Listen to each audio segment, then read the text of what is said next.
Au-delà des comportements, cette législature doit être celle de la concrétisation de réformes démocratiques profondes.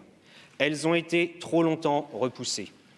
Réduction du nombre de députés, introduction de la proportionnelle, ces engagements du projet présidentiel doivent être menés à bien. Ces réformes seront évidemment portées en lien avec le gouvernement d'Édouard Philippe, mais elles rencontreront un écho plus fort et seront mieux comprises si elles résultent d'une forte mobilisation des parlementaires. Il faudra le faire en collaboration constructive entre le gouvernement, le Sénat et ici la majorité et les oppositions, afin de réunir la majorité la plus large possible pour les réaliser. Il faut une assemblée plus démocratique, mais aussi plus efficace.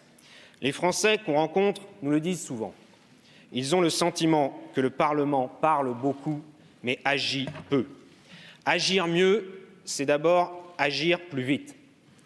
J'appelle donc tous les groupes de cette Assemblée nouvelle à travailler à des modifications indispensables de la procédure parlementaire.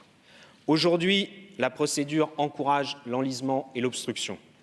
Il faut favoriser la construction, garantir la concrétisation des réformes validées par les Françaises et les Français, mais aussi faciliter l'aboutissement d'initiatives parlementaires, qu'elles viennent de la majorité ou de l'opposition.